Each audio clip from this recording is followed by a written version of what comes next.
Science کی دنیا میں انقلاب پیدا کر دیا اس عورت نے. اس کا نام ہے جینیفر ڈاؤنا. جینیفر ڈاؤنا ایک امریکن بائیو کیمسٹ ہیں جو مائکرو بایولوجی کے شعبے میں اپنے اہم کام اور خاص طور پہ CRISPR Cas9 جو جین ایڈیٹنگ ٹیکنالوجی ہے اس کے لیے مشہور ہیں.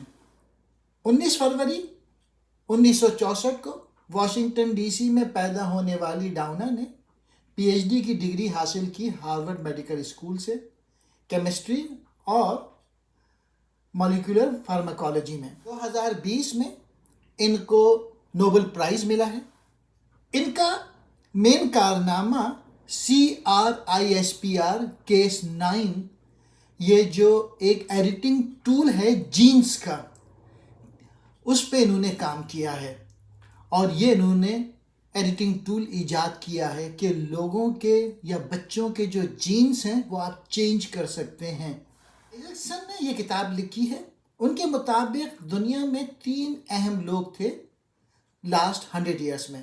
نمبر 1 وہ کہتے ہیں کہ اسٹیو جاب جنہوں نے ایپل کمپنی بنائی تھی اور آپریٹنگ سسٹم ایپل کا بنایا تھا اور آئی فون جو ہم استعمال کرتے ہیں. دوسرا ان کے متعلق ایلون مسک ہے جنہوں نے الیکٹرک گاڑی ٹیسلا، سن سولر سسٹم اور مختلف دوسری چیزیں ان پہ کام کر رہے ہیں. اور تیسرا ان کے مطابق جینیفر ڈاؤنا ہے جو کہ آنے والے وقتوں میں دنیا تبدیل ہونے جا رہی ہے جین ایڈیٹنگ کی وجہ سے.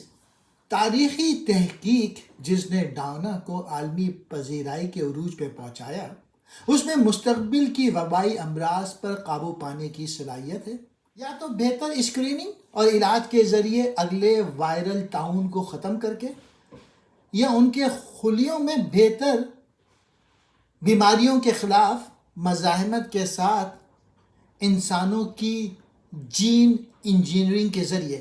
جب جینیفر ڈاؤنا بچی تھی تو ان کی ٹیچر نے کہا کہ لڑکیاں سائنس نہیں پڑھتی. لیکن جینیفر ڈاؤنا نے اس بات پر یقین نہیں کیا اور انہوں نے سائنس پڑھی اور انہوں نے کر کے دکھایا اور نوبل پرائز انہوں نے حاصل کیا.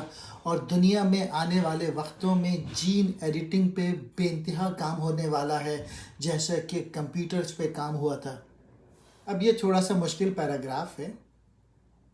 ڈاؤنا نے CRISPR کی شناخت میں اہم کردار ادا کیا ہے.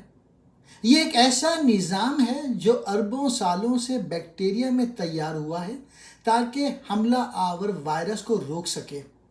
اس پروسیس کے ذریعے جینز میں ترمیم کی جا سکتی ہے. اس کی وجہ سے بہت سارے علاج کیے جا سکتے ہیں کینسر سے لے کے پیدائشی اندھے پن تک کی. شکر ہے کہ جینیفر ڈاؤنا نے اپنے ہائی اسکول کی ٹیچر کی بات نہیں سنی جس نے کہا تھا کہ لڑکیاں سائنسدان نہیں بن سکتی.